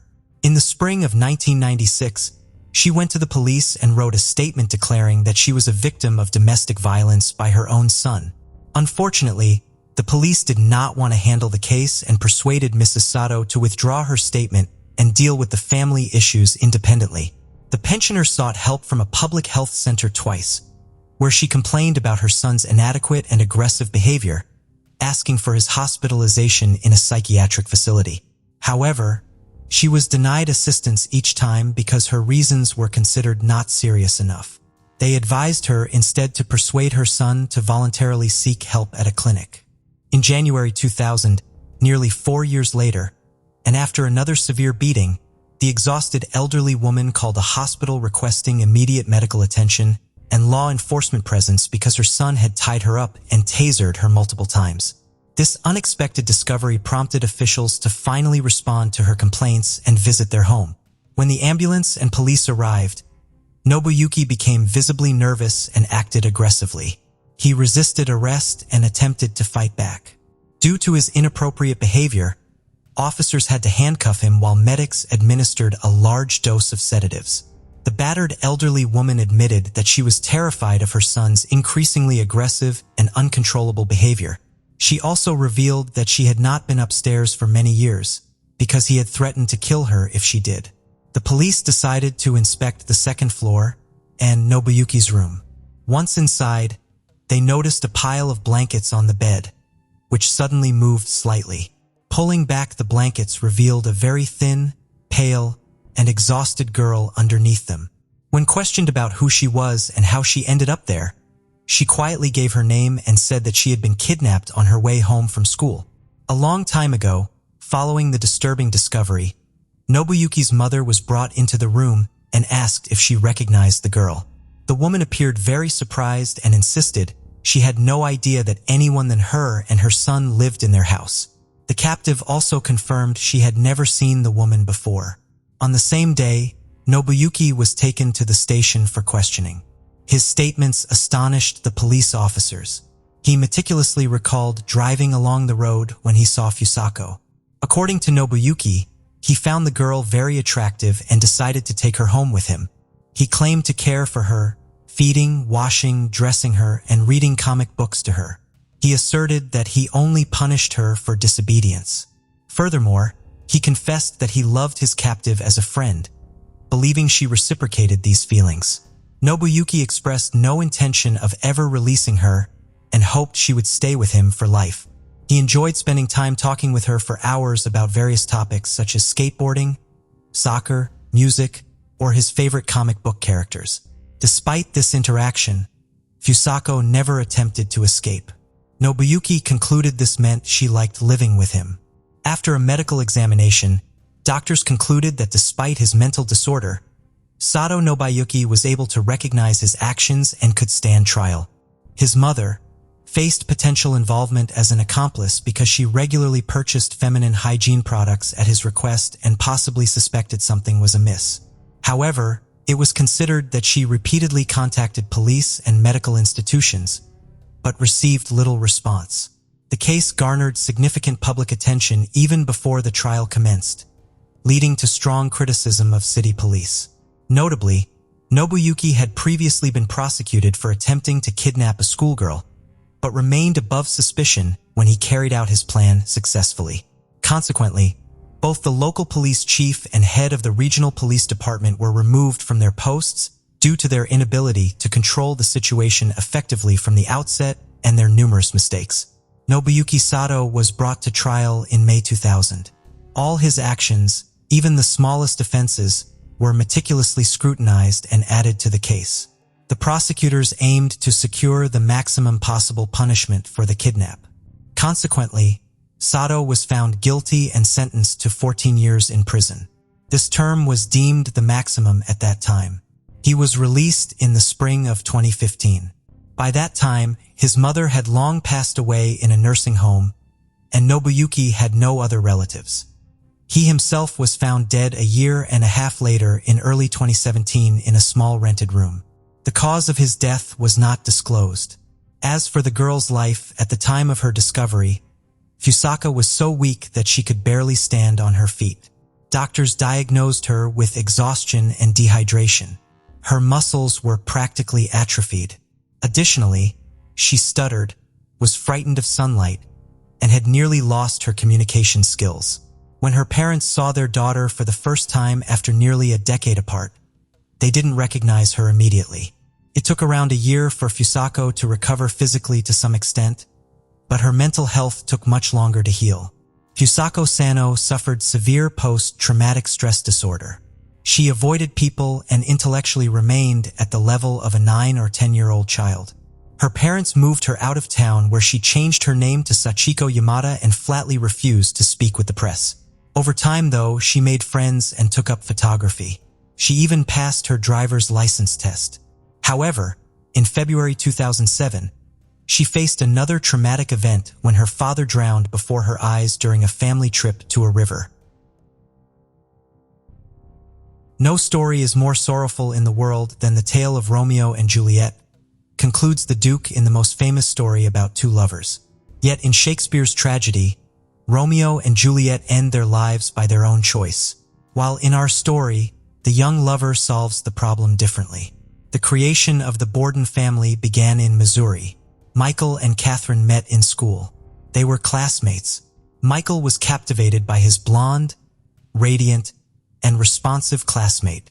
In the upper grades, he tried various ways to get her attention. He helped with homework and invited her out for walks. This way, they became best friends and spent a lot of time together, learning lessons and sharing secrets with each other. Gradually, their friendship turned into something more, and they realized they were in love with each other. Michael invited Catherine on a date where he first declared his love. After some time, the young people got married. The wedding was a beautiful and memorable ceremony where Michael and Catherine promised to love each other in all life circumstances. After 10 years of marriage, the family moved to Leaditz, Pennsylvania. Leaditz was founded by members of the Moravian Church in 1756, and it was inhabited by descendants of Moravian communities. The primary population of the town were faithful families who sought refuge in their oasis from the horrors of modern life. Life in the town was quiet and peaceful. Many families belonged to the Christian Anish community and led a lifestyle befitting a believer. Their life was simple, with people trying to do without many modern technologies. The Bordon family was deeply devout, so the choice of Liddites was no accident. This suburb seemed perfectly suited for the birth and upbringing of children. Life flowed so calmly that a new day was just like the last. This was precisely what the Bordons were looking for: complete family solitude and creation in solitude with God. Michael served in the local church community and taught lessons in Sunday school. Catherine primarily managed the household and assisted her husband in his work. In the community, Michael worked more for spiritual wealth. For everyday worldly needs, he had to work as a manager at a printing company. In the following years, they had 5 children, 3 boys and 2 girls. Most families living in Liddites were large, with some having more than 5 children, hoping to shield their children from the hardships and dangers of a larger world. Families regularly attended church while local teenagers joined youth groups and were homeschooled. Interactions between families were limited to joint religious societies and celebrations. The family idol created by Michael Bordon lasted for many years, with children being raised in faith and discipline. In the early 2000s, the eldest sons, having reached adulthood, went to university and moved to another city to study. This left 3 children at home who continued their homeschooling to the delight of their parents. Neighbors and the couple's few friends spoke highly of the children's upbringing and their diverse interests. Cara, Caitlin, and Daniel were exemplary, kind, and responsive. But it wasn't always this way. As the eldest daughter Cara entered her teenage years, it turned the family's traditional ways upside down. Despite her father's prohibitions, she began playing in the local soccer team, sneaking out to discos, and thoughtlessly doing everything she had been forbidden to do before. The young beauty's behavior deeply shook her father. Many hours of talks and instructions did not resonate in Cara's heart. Reasons for arguments appeared, which time and again led to the young rebel's escape. The girl openly showed interest in young men and sought relationships. Thus, in February 2005, 18-year-old David and 14-year-old Cara met in a support group for students involved in homeschooling issues. The young people, with their passionate hearts attracted to all things forbidden, quickly established warm, friendly relations. Secretly from their parents, they agreed and created social media profiles where they began actively exchanging messages. The correspondence was lengthy and very emotional. They exchanged well-encoded messages to keep their communication secret from everyone as long as possible. After a while, exchanging letters was not enough, and they began secretly meeting. At first, these were harmless walks in quiet, secluded places around the city. Then their friendly relationship evolved into a romantic one. They ran away together at night to discos and spent time together until morning. David was older and had already experienced first love and disappointment. Cara was so young that her new bright feelings could hardly be contained. She didn't just walk. She seemed to fly, and a happy smile never left her beautiful face. Meeting David brought back the obedient Cara to her parents. Her father was overjoyed, believing that the teenage challenges were a thing of the past. But Michael was mistaken. Only the fear of being discovered by her parents quelled the girl's inner fire as she hid her love from them. This deeply saddened Cara. She knew what their reaction to such early relationships would be, as she had been instilled with entirely different concepts of possible love between a man and a woman from childhood, trying to protect her from such knowledge for as long as possible. Fearing their parents' negative reaction, the young couple carefully guarded their secret. But sooner or later, all secrets come to light. One day, unable to hold back, Cara shared her secret with her sister. She showed her a photo of David, shared how their relationship began, and that they were so in love and determined to be together against all odds that they were ready to run away. Her sister, fearful for Cara, told their mother about the planned elopement. Thus, the secret of the young lovers was revealed. One early morning, the young woman climbed through the window into the house and quietly, like a mouse, went up to her room. Elated, Cara was returning from another date with her David. She entered her room and froze. Her mother was sitting on her bed. Everything became clear without words. After breakfast, a conversation took place in which her parents forbade her any relationship with the young man. They were shocked, having shielded their children from violence, controlled substances, and other negative stories that such misfortune had befallen them. Kara's father was so outraged and disappointed that he forbade her from leaving her room. That night, Kara Bordon spent in David's house. At 5:30 a.m., the young lover dropped her off near her house. They agreed that as soon as Kara safely returned to her room, she would send him a text message. However, the awaited message never came. David called her home several times and sent a few messages on social media. An hour later, Kara informed him that she was caught and asked him to come over so her parents could talk to him. David arrived at the appointed time. The conversation began with the father expressing deep indignation and forbidding the young man from seeing his daughter. Kara's parents' morals and stance were very conservative. They were categorically against relationships at their daughter's young age. Words of love did not touch the father's heart. He warned the young man that if he saw him with Kara again, he would be compelled to report him to the police for involvement with a minor. The lengthy, emotional conversation ended on a high note. Kara was locked in her room again, and David left with nothing. The young man got into his old car and drove away, crying for the first time over a girl or maybe out of hurt that he was not taken seriously. The separation was very difficult. The lovers struggled greatly through the long days apart. They couldn't withstand the test of separation, so they devised a plan: deceive everyone by accepting Kara's father's conditions, pretend to break up, but continue their secret love. And they convincingly played the part of former lovers. In public places or at church, they didn't even greet each other. Kara's parents were appeased, convinced they had protected their daughter from a youthful mistake. David missed her terribly. In the evenings, he read Shakespeare, imagining openly serenading his beloved like Romeo. But in the Capulet and Montague tragedy, the lovers could not reconcile their families and receive their blessing. David Ludwig took decisive action. He called Kara's home asking for a meeting with her father. The young man was very serious and asked his beloved to talk about their upcoming marriage. On November 13, 2005, David Ludwig arrived at the Bordon residence for a talk with Michael, the father of his beloved Kara. He announced his love for Kara, their ongoing relationship, and their plans to marry. Michael's response was dismissive. "That will never happen." Anticipating such a response and coming prepared, David, fueled by rage, drew a handgun and shot Michael in the back as he was walking towards the front door.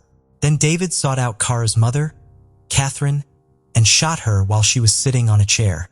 David then searched for Kara in the house, calling out for her, but he couldn't find her. Afterwards, he got into his car and started to drive away when he saw Kara running down the road towards him. She got into the car and told David she wanted to go as far away as possible, get married, and start a new life. The young couple fled the city in the boy's red car. But why would a 14-year-old girl run away with a young man who had just shown such brutality? Wasn't she shocked and scared?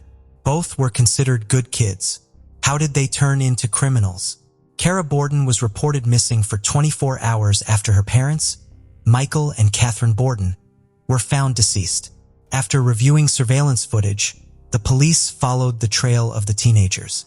The footage also proved that Kara had not resisted, but willingly accompanied David. Charges of abducting Kara were dropped against David Ludwig. Alerts were issued across the East as Pennsylvania and Indiana police investigated sightings of the couple heading west in a red Volkswagen Jetta. Authorities received a tip on Monday morning about a vehicle matching that description parked near a truck stop outside of Fort Wayne. Police headed to the area, but the car was gone. State police were alerted, and patrols spotted the car around noon on I-70 in Belleville. David Ludwig merged onto the interstate, leading them on a 5-mile chase at speeds of 90 to 95 miles per hour on a 2-lane highway. State Trooper David Cox, who was involved in the pursuit, described Ludwig as extremely reckless and dangerous at that moment, causing multiple accidents like in an action movie. The saga of the runaway lovers became a top national news story. Television broadcasts showed the capture of the teenage fugitives after the boy had ended the lives of his girlfriend's parents and took her with him. It turned out the lovers planned to escape far away, get married, and start a new life. The district attorney, commenting on the investigation, stated that the earlier abduction charge against the teenager would be dropped, but the charges for the demise of Michael and Catherine Bordon would remain. Ludwig and Cara Beth fled together after the incident and were on the run from the authorities for about 28 hours before being apprehended in Indiana. Cara Beth was not charged with any crime. David Ludwig was detained without bail on charges of ending lives and abduction. Cara Bordon was taken into the care of relatives and church members. David Ludwig was arrested on November 14, 2005 after a high-speed chase ended with his vehicle crashing into a tree. He was charged with the demise of the Bordons following a prolonged dispute. 14-year-old Cara Bordon faced no charges. On November 16th, David Ludwig was extradited back to Pennsylvania after waiving extradition. The failed Romeo confessed to 2 counts of intentional harm. It was a deliberate act. I intended to shoot them if they got in our way, and I did. During the search of the young man's vehicle upon his arrest, no weapons were found. But when police visited Ludwig's home, they discovered 54 firearms. This arsenal belonged to Ludwig's father, a hunter who taught his son how to handle weapons. An 18-minute video from a laptop in his home showed Ludwig discussing plans for an armed invasion of another family's home, showing him bringing weapons into the house. The court documents state they abandoned this plan due to too many cars present. The police declared Cara Bordon a victim in the case, yet Ludwig filed court documents claiming surveillance footage from various stores along their route would prove she was not abducted. Ludwig did not resist efforts to return him to Pennsylvania. A Pennsylvania judge ordered him held without bail. He was not represented by an attorney during the charge presentation. A preliminary hearing was set for November 23rd. The trial of the young individual responsible for ending 2 adult lives in front of their children was brief as detailed in court documents. Cara's 13-year-old sister, Caitlin, told investigators that her parents were shot after arguing with David for about an hour. According to court documents, Caitlin saw Ludwig shoot her father, then ran to the bathroom where she heard a second shot, presumably the one that took her mother's life. Ludwig then ran through the house calling for Cara, she told investigators. The couple's 9-year-old son ran to neighbors who called 911, reporting the tragic event. In June 2006, David Ludwig entered a plea agreement with District Attorney Donald R. Totoro, who had sought the death penalty as punishment. Thus, Ludwig pleaded guilty to 2 counts of first-degree perpetrating among other charges and was immediately sentenced to 2 consecutive life sentences of 9.5 to 19 years and was also ordered to pay $125,000 in restitution.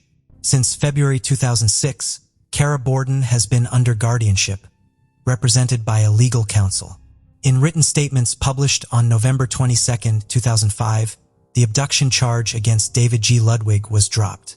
The court concluded that Cara Bordon left with Ludwig of her own free will. Ludwig's lawyer reportedly stated that Cara voluntarily accompanied David during their journey through 3 states, and surveillance recordings show that Bordon had ample opportunity to escape. Cara admitted that she ran after Ludwig as he left her house. Cara Bordon simply wished to marry her beloved, David Ludwig. Cara Beth has been identified as a victim in this tragic situation, and thus, the District Attorney of Lancaster County did not levy any criminal charges against her. Her actions, alongside Ludwig's during the investigation and the digital trail of emails, blogs, and texts they left behind contributed to this decision. At a solemn memorial service held at Lancaster Bible College, Cara Beth, amidst her siblings, mourned the loss of her parents. The Bordon family's neighborhood showed its respect and remembrance by adorning mailboxes with white ribbons. The loss left 5 children without the guidance and love of their parents. George Landis, an elder from the Monterey Chapel, reflected on the incident by saying that the purpose behind such loss is known only to God, reassuring that Mike and Katie are in a better place.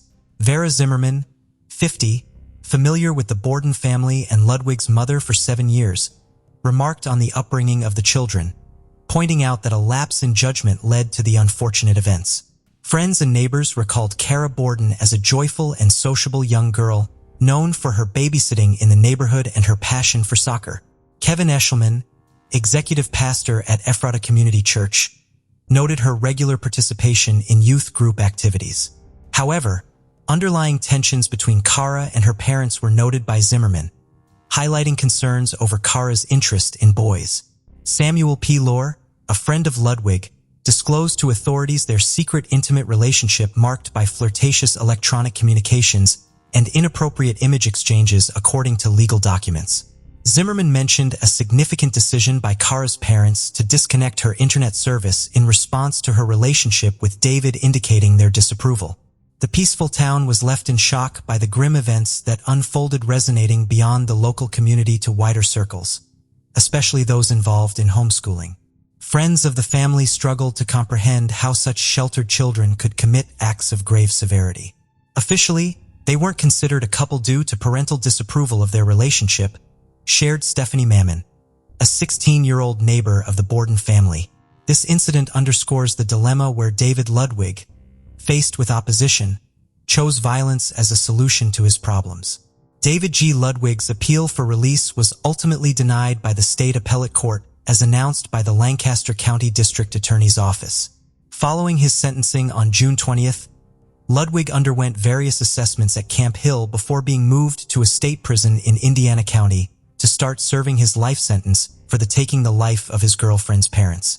David Ludwig, at 19, was transferred on August 3rd to the State Correctional Institution at Pine Grove, announced by Susan Norton, spokesperson for the State Department of Corrections. The state chose the Indiana State Prison for Ludwig because of its youthful offender program. Designed for inmates aged 15 to 20, the program aims to teach self-responsibility, discipline, respect for others, and self-worth. According to the Department of Corrections, Pine Grove, opened in February, houses some of the state's most challenging young offenders in a therapeutic community setting. Inmates at Pine Grove start their day at 6:10 a.m. with a roll call, followed by a 6:30 a.m. workout session including squats, push-ups, and jogging in place.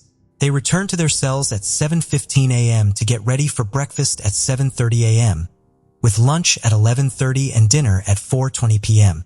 The bulk of the day is filled with 4 hours of educational classes ranging from culinary arts, business, computer drafting, heating and cooling system installation, to building maintenance, and 4 hours of personal life management skills training. Inmates also participate in the 90-day military-style leadership development program fostering honor, discipline, honesty, and respect. Transitioning from the county jail where Ludwig earned his high school diploma to the state correctional facility was a challenge for the young man, stated Merrill M. Spann, one of Ludwig's attorneys. He will also be amongst young people from the general population and will be able to have visitors. The change was difficult because the county jail was smaller, and he had gotten used to the environment, Spann said. The cost of housing an inmate at Pine Grove, which employs about 430 people, is approximately $120 a day. Mr. Ludwig will be assigned jobs such as janitorial work or food service, and he will engage in daily recreational and educational activities, Norton stated. Inmates can earn between 18 to 42 cents an hour working as carpenters, plumbers, cooks, and laborers. The money earned can be used to purchase clothing, footwear, food, and personal items at the prison commissary. Most of the 250 inmates at Pine Grove stay until they turn 22, after which they are transferred to adult prisons to serve the remainder of their sentences.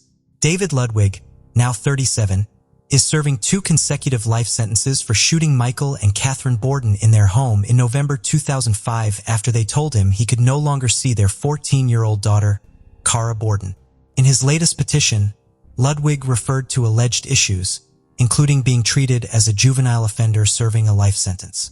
He cited the 2012 U.S. Supreme Court ruling, which found life imprisonment for juvenile offenders to be unconstitutional. The Pennsylvania Supreme Court recently denied the request, agreeing with Lancaster County Judge David Ashworth, who previously deemed the challenge untimely and unfounded according to the county prosecutor's office. Ashworth stated that Ludwig does not deserve the same consideration as minors because he was 18 at the time of the tragedies. David Ludwig is currently incarcerated in Luzerne County. Kara Beth Bordon, the 14-year-old girlfriend of 18-year-old David Ludwig, who is accused of ending the lives of the Bordon parents and fleeing with her to Indiana, has reunited with her family in Pennsylvania. However, as CBS News correspondent Sharon Alfonsi reports, it remains unclear what role Kara Bordon may have played in the incident. According to Alfonsi, the police now view Bordon as a victim. She has not been arrested, which leaves open the possibility that she played a significant role in the unfolding events. Given her age of 14, there's also speculation about potential charges against Ludwig for involvement with a minor. Warwick Police Chief Richard F. Garoppoli Jr. told CBS News, "Kara is upset. She's crying. She's 14 years old, and it seems we forget that. She's devastated. This has completely changed the fabric of our community." A border neighbor involved in the memorial service told CBS News, "They were wonderful people, and we'll miss them terribly. It's complete madness, absolute madness," said the Lancaster County, Pennsylvania coroner G. Gary Kirchner. "This isn't a Romeo and Juliet deal. It's much worse." Thus, a decision made in a moment of fury and desperation took 3 lives. Why do we say 3 when there are 2 victims? Having received 2 life sentences, 18-year-old David Ludwig will live out his days in prison, never again to make a choice independently and never to be free again. But is that truly living? The community long remembered this terrible story and couldn't understand how such positive children could so casually commit such evil. Unfortunately, homeschooling didn't prevent this horrific tragedy. Growing up and being educated in a Christian environment didn't stop the cruel act. Perhaps the parents, trusting in God and faith, missed something crucial in raising their children or failed to convey the important lessons of Christian faith effectively. Maybe they weren't fulfilling their parental duties adequately, not having heartfelt conversations with their children, or trusting each other enough to prevent their daughter's secret escapes and stop the quest for new experiences. Perhaps it would have been better to allow the children to live without mentioning the Almighty, still sharing with their children the life they themselves had lived at a young age where there weren't so many restrictions and deprivations. Deciding for the children, parents eventually face disappointment from the decisions made later on. We can only speculate what might have prevented this tragedy. From all we've learned, one thing is clear. Violence always leads to more violence. When we're taught to live with violence, we become good as long as we're coerced and accepted as part of life. The more we practice, the more we endure and then use violence to solve our problems. Unfortunately, much of this acceptance of violence comes from Christian homes. On December 20th, 2017, a press conference was held during which Mark Perez, special agent in charge of the Florida Department of Law Enforcement, announced a breakthrough in the disappearance of Mike Williams, a Tallahassee real estate appraiser who was originally presumed to have drowned while duck hunting on Lake Seminole on December 16th, 2000 and was eaten by alligators. "Being here now, I can tell you what happened to Mike Williams," Perez said. "Mike Williams did not drown in the lake. He wasn't eaten by alligators. He didn't leave town and leave his wife and 18-month-old daughter behind. He was murdered. In the interest of the investigation, we cannot yet release details, but I am happy to report that this morning, investigators notified the Williams family of recent discoveries in the case. Today's story is not only about love, betrayal, infidelity, and greed, but also about a mother's resilience. For 17 years and 4 days, Cheryl Williams, Mike's mom, disagreed that her son had drowned in Lake Seminole and pushed with tenacity for law enforcement to investigate her son's disappearance. She believed with all her heart that those responsible would be punished, believed even when no one else did. "I had 2 choices. He was alive or dead. I chose to believe he was alive, and I really think that's what helped me," Cheryl said on December 20th, 2017. "A lot of people called me crazy, but if I had given up, we never would have found him." The day before the press conference, Brian Winchester, a close friend of Mike and his wife, Denise, who later married Brian, was sentenced to 20 years in prison. Mike's mother was right. Retribution came to those responsible, and ironically, they were the cause of the truth coming out. In February, Brian and Denise's affair, which began in 1997, turned into a murder. And years later, they went from lovers to strangers who didn't trust each other. Brian was very afraid that after the divorce, Denise would inform the police about what had happened to Mike, so he attacked her. Denise, on the other hand, went to great lengths to get him a life sentence. She was very persuasive in asking the jury for the maximum sentence, and it was these efforts that led to Brian having nothing to lose, and he made a deal with the prosecutor. Brian was sentenced to 20 years in 2017 for the kidnapping of Denise Williams, but he avoided a life sentence. Denise was celebrating the victory and was unaware that the conviction was part of a deal in which Brian Winchester, 49, admitted to planning the murder and a 17-year cover-up of the murder and received immunity from any prosecution for his role in the case. In exchange, he led investigators to Mike's body and gave a full and truthful confession. It would only be a few months later, and on May 8, 2018, Denise Williams would be arrested. At first glance, things are a little confusing, aren't they? Let's break down this case in detail. Jerry Michael Williams was born on October 16, 1969 in Bradfordville, north of Tallahassee, the son of a bus driver and a kindergarten teacher. Family and friends called him Mike. Even though the family didn't have much money, and the boy, along with his older brother, grew up living in a trailer, those were happy times. The parents cared about their son's future, and instead of building a house, they set aside money for the education of both boys who themselves worked part-time at night in supermarkets.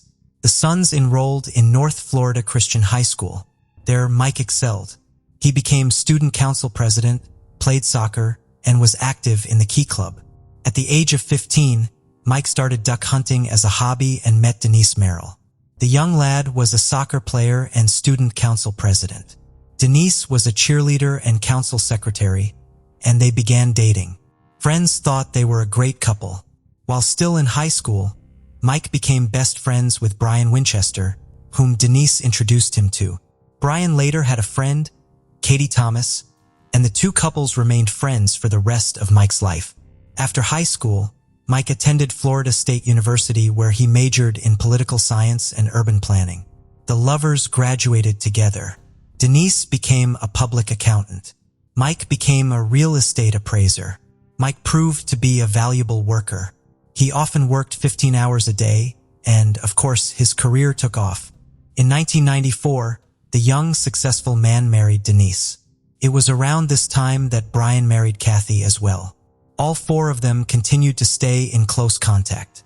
Mike loved his wife dearly, strived to provide for their family as best he could, and had incredible energy.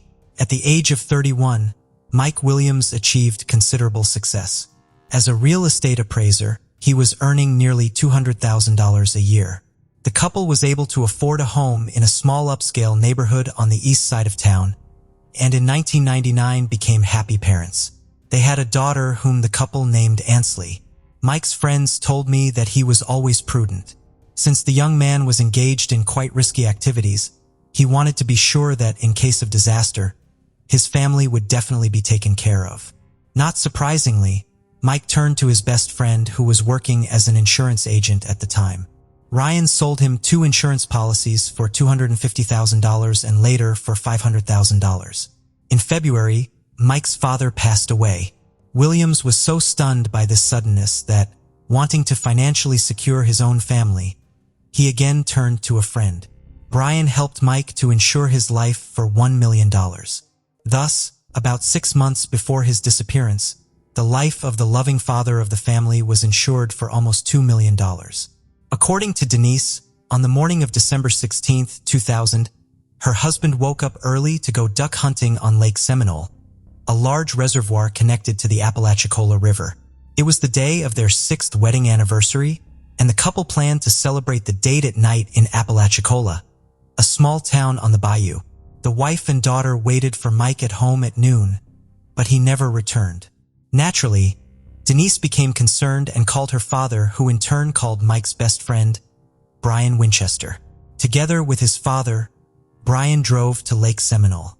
There, they found Mike's Ford Bronco car near the boat dock, but Mike himself was nowhere to be found. The men went around to all the places Mike liked to hunt, but couldn't even find the boat, so they decided to call the police. After investigators from the Florida Fish and Wildlife Conservation Agency were called, the search for Mike began. A few hours later, a helicopter pilot found the boat drifting about 225 feet from the boat ramp. A search of the boat turned up Mike's shotgun, still in its case. Apparently, he never got to use it. The search became a rescue operation. Locals believe that before the three rivers were dammed to form the lake, the reservoir was the site of an orchard. Thus, the lake got its name Stumpfield due to the many remaining stumps that protruded above and below the water level, requiring careful handling of any motorized boat in the area. Because of this, searchers speculated that Williams hit a stump on his boat, fell out, and submerged himself in the water. His wading boots filled with water, and he probably drowned when he couldn't get out. Several other agencies were called in to help, including a dive team from Montgomery, Alabama, and the Jackson County Sheriff's Office. But the extensive and methodical search yielded nothing. Mike was never located. A week passed and the rescue operation turned into a body search operation. Teams were given probe holes to probe the bottom of the lake and dogs were brought to the site. 10 days into the search, volunteers found a camouflage patterned hunting hat that could not be linked to Williams. Officials with the Florida Fish and Wildlife Conservation Agency speculated that Mike had been eaten by alligators, which is why the body could not be found. There were actually quite a few alligators living in the lake. The Florida Department of Law Enforcement found no signs indicating a violent death and agreed with that theory. After 5 weeks, the search was called off. The day after the search was called off, Denise held a memorial service for Mike less than 2 months after the alleged accident. It seemed to everyone that Denise had come to terms with the loss of her husband, but Mike's mother had not. 6 months later, in June 2001, an angler discovered wading boots floating in the lake. Divers searched the lake area and retrieved a lightweight hunting jacket and flashlight from the bottom. In one of the jacket's pockets was a hunting license with Williams's name and signature. The find raised many questions. Neither the hunting jacket nor the boots had visible teeth marks indicative of an alligator attack. None of the items found showed signs of having been in the water for 6 months. The boots were not slimy and the flashlight still worked. However, a week later, Denise's attorney asked the court to declare Mike Williams dead. Based on the items found, he suggested that alligators and other aquatic life had swallowed the body whole. The motion was granted. The death certificate said Mike died on December 16, 2000. Cause of death: accidental drowning while duck hunting on Lake Seminole. The body has yet to be recovered. This is how Mike Williams' story might have ended if not for Cheryl Williams, who refused to give up and continued to search for her son. "All I know is that I can't stop looking for him until I find him," she said. Cheryl's efforts seriously strained her relationship with her former sister-in-law. Denise demanded she stop searching and accept reality. She said, "I'm tired of seeing articles about Mike and his disappearance. I just want to move on with my life. If you keep pushing this investigation, you will never see your granddaughter again." Cheryl couldn't give up on her son, and Denise carried out her threat. If not for the mother's persistence, her son's story might have remained submerged at the bottom of a dark, algae-covered lake. It took Cheryl Williams 3 years to convince law enforcement officials to open an investigation into her young son's disappearance. "I made phone calls, put up signs about my missing son, wrote to the governor of Florida every day, compiled my notes into an evidence book, asked people to post on social media, and contacted reporters." Cheryl will tell you years later. The persistent mother contacted Matthew Oresco, an alligator expert. In his response, he explained that alligators do not feed during the cold winter months. Cold weather causes water temperatures to drop, so alligators don't feed in the winter. All they do is maintain their body temperature. 14 degrees is too cold for an alligator to be interested in food at all. Moreover, Oresco wrote that after an alligator kill, there is always forensic evidence left behind. Eventually, after 3 years, Cheryl Williams convinced law enforcement to drop the ridiculous alligator theory and launch an official investigation into her son's disappearance. The case was reopened because of little-known facts regarding alligators' eating habits. Evidence gathered from interviews and a little official data convinced investigators that Williams' death was no accident. "My gut feeling is that Mike did not die in Lake Seminole, and that's the general law enforcement agencies working on this case," said Rami Austin, a former investigator with the 2nd District State's Attorney's Office who prosecuted Mike's case. The Florida Fish and Wildlife Conservation Agency initially took over the case because Williams was considered a missing hunter. Officers spent 735 hours searching a 10-acre section of the lake for the body, but didn't spend a minute looking for signs of wrongdoing. Jackson County Sheriff's deputies brought in to help with the search also did not consider other possibilities. Investigators interviewed everyone involved in the search, and police officer David Arnett, who was present at the scene that day, years later said, "Some things immediately looked strange. Williams didn't usually hunt alone. His truck was found in an undeveloped area from which he would have had to drag the boat over mud, not on the nearby concrete boat launch he usually used. A terrible storm that night should have pushed the boat to the east shore, but it was found on the west shore. The boat's motor wasn't running, but it was full of gasoline. If Mike had been driving the boat and fell out of it, it would have continued to float in circles until it ran out of gas." Unfortunately, law enforcement began to doubt too late that they were dealing with a simple drowning. The crime scene had already been trampled by numerous volunteers and searchers. A car that could have served as a clue was taken by the family without any verification. Potential witnesses were missed. Denise Williams and Brian Winchester became suspicious to investigators because they learned that Winchester had divorced his wife, Kathy, and married Denise. They also learned of Denise's unexpected financial gain of nearly $2 million from her late husband's life insurance policy. Detectives determined that it was Winchester who investigation and tried to prevent Cheryl's activity, even forbidding the grandmother to communicate with her granddaughter. In February 2005, the newly married couple were called in for questioning, which gave nothing new to the investigation. Brian provided an alibi for the morning of the disappearance of Mike Williams. He said he was 60 miles from the lake, at home, in bed, as his ex-wife, Kathy, could attest. He said he had intended to go hunting with his father-in-law in the morning, but overslept. Denise's interrogation also yielded no new leads. In February 2008, the Florida Department of Law Enforcement announced that Mike's disappearance was not an accident, and they believe he was the victim of a crime. However, without sufficient evidence, they, alas, cannot prosecute. "We have suspicions, but we need proof." Another investigation failed to find out her son's fate, but Cheryl Williams did not give up again. Her efforts led to the Discovery Cable Channel doing a story on Mike's disappearance and subsequent investigations in late 2011. By then, Cheryl had become disillusioned with the Florida Department of Law Enforcement, believing it was either incompetent or uninterested in solving the case. Beginning in 2012, Mike's mother wrote about one letter a day to the governor, Rick Scott, asking him to either assign the investigation to another agency or appoint a special prosecutor to do so. Cheryl sent 2,600 letters to the governor over 9 years. In 2012, Denise caught Brian cheating, and they broke up. The following year, Denise filed for divorce. After a few more years, an appraisal of the former family home was to take place, after which even property issues would no longer bind them. This event was a turning point in Mike's case. Brian didn't want a divorce. Denise didn't want to continue the relationship. They were constantly fighting, and the Williams investigation was poking fun at them. Ryan would call Denise, and she stopped returning his calls. He couldn't handle the stress level. On August 5, 2016, the day a real estate appraisal was due as part of a court order, Denise left her home to drive to work at Florida State University. While talking to her sister on the phone, she saw someone climb over the back seat of her car. Turned out to be Winchester.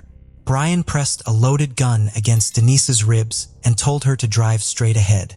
He said he had to do that because she wasn't answering his calls. Denise tried to calm Brian down, agreed with everything he said, and promised to give him a chance to save their marriage. Brian believed it. Denise assured him that she wouldn't go to the police and report what he had just done, and Brian got out of the car. As he got out, he took the brown sheet, plastic sheeting, bleach sprayer, and tools with him. It became clear that Denise had miraculously escaped death. Denise called emergency services. Brian was quickly arrested and charged with kidnapping, which is a first-degree felony in Florida and carries a life sentence as the maximum penalty. He was also charged with domestic violence and armed burglary. The court decided to keep Brian in custody without bail. Cheryl Williams expressed hope that this development will lead to the solving of her son's disappearance case. Brian is not going to let Denise run around alone with all that money, she told the New York Daily News. I pray that he will tell us what really happened. And Brian did tell, bargaining himself an extremely favorable deal with the prosecutor and avoiding a life sentence. At first, I think we were all doing really well, but I wasn't a good husband. Brian began his story. One day, I found a note in my first wife, Kathy's, purse and realized she was cheating on me. I wanted revenge. We often went to bars and concerts with Denise and Mike. I had been friends with Denise since high school. I was never really attracted to her. But after Kathy cheated on me, I started looking at other women differently. The affair between Brian and Denise began in October 1997. One time, drunken sex at a rock concert quickly escalated to frequent secret meetings. We started meeting at hotels during the workday. We met whenever we have the opportunity. Brian recounted he did not want a divorce. Denise made it clear that she would never divorce her husband. Public opinion was important to her, and she did not want to share custody of her daughter. Over time, the affair became more than just meeting for casual sex. Denise and Brian thought of themselves as a couple, exchanging gifts and love letters. It became clear that they couldn't go on like this. They could not be without each other, and divorce was unacceptable to Denise. Her pious image was not to be harmed. Around this time, Mike almost died in a hunting accident. Brian saved him, and Denise suddenly saw a way out of the situation. After the deal with the prosecutor, Brian will reveal. The year February prompted us to start talking about Mike and Kathy's death. Denise wanted it all on me, not her, and she wanted a scenario where it wasn't a murder, but an accident. She wanted death to be left up to God. That way she could live with it. After considering various options, Brian and Denise settled on a boating accident. In doing so, they timed the murder so that they could get the maximum possible payout on Mike's life insurance policy. They both realized that Mike had to be killed before one of the 3 policies expired at the December 2000. The plan was in place. Brian called his friend to go hunting. He said he'd found a great spot on the shores of Lake Seminole. Mike expected to go there with Brian and return home by noon to celebrate his anniversary with his wife. I told him that we were going to go to a special place and that he absolutely had to bring his wading boots with him. I had to make sure he took them with him because it was believed that if you fell overboard in wading boots, you would drown very quickly. The plan was to make death look like an accidental drowning. Once Brian and Mike were in the water, Brian pushed Mike out of the boat. But instead of sinking, he grabbed onto the stumps and began to wade through them to the shore. Brian panicked. I didn't know what to do. Mike started calling loudly for help. I didn't know how to get out of this situation. I had a shotgun. I was panicking, and I shot him in the head. I didn't think about what I was doing. Things didn't go according to plan, and I needed to cover up what happened. There was hardly any time left. I should have been back home by now and getting ready to go hunting with my father-in-law. No one knew I was at the lake with Mike, so I decided it would be best for me to drive home and pretend like I had overslept. I drove home and hoped that Kathy was still asleep. I entered the house as quietly as I could. Katie was asleep. My phone was on the floor. I went to bed, called my father-in-law, and apologized. Brian did everything he could to create an alibi for himself. Then he hid the body. Denise didn't know that Brian had shot Mike in the head and buried him. Brian tried to tell her, but she didn't want to listen. It was enough for her that her husband was gone. Denise wanted to go on living with the idea that it was God who kept him from swimming out and let him drown. According to Brian, they promised each other that neither of them would ever say anything. Denise and Brian justified what happened by saying that the main reason Mike was killed was because it was impossible for them to live together. We said the money was just the cherry on the cake, Brian would pronounce in court. Investigators learned that it was Brian who planted a hat, boots, flashlight, and license. First, he needed to keep searchers from leaving a lake, and afterwards, he needed grounds to pronounce Mike dead so Denise could get insurance since a recognition process usually takes about 5 years. The lovers managed it in just 7 months. Including Social Security and other benefits, Denise received about $2 million. On May 8, 2018, Denise Williams was charged with first-degree murder, conspiracy to commit murder, and accessory to a felony, which carried a life sentence. Denise pleaded not guilty to all 3 charges. In February 2019, she was sentenced to life in prison.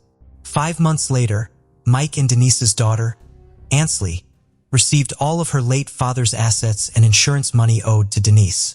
In January 2020, Denise Williams appealed the conviction and life sentence. Her attorney argued before Florida's First District Court of Appeal that there was no evidence that she was involved in committing the murder. In November 2020, the murder conviction was overturned, but the 30-year sentence for conspiracy to commit murder was upheld. Denise is now in custody at the Florida Women's Reception Center. She will be 78 years old when she is released. Brian Winchester was transferred to Madison Correctional Institute in Florida to serve the remainder of his sentence. His current release date is set for July 30th, 2036. He will be 67 years old. Ansley, daughter of Mike and Denise, insists her mother is innocent and places the blame on Brian Winchester. She refused to speak to any media regarding the outcome of the case and her personal life. According to Cheryl and Nick, Ansley's uncle, they have not been able to connect with Ansley. Cheryl is very sorry that she has lost not only her son, but also her granddaughter. Thank you for joining us on this journey into the depths of unsolved mysteries. Cold cases not only challenge our understanding of the past, but also ignite our curiosity and determination for answers. Remember to subscribe to stay updated on our latest investigations. And if you have any information regarding the cases we've covered, don't hesitate to reach out. Together, we can shed light on the shadows of the past and bring closure to those who seek it. Until next time, stay vigilant, stay curious, and never stop seeking the truth.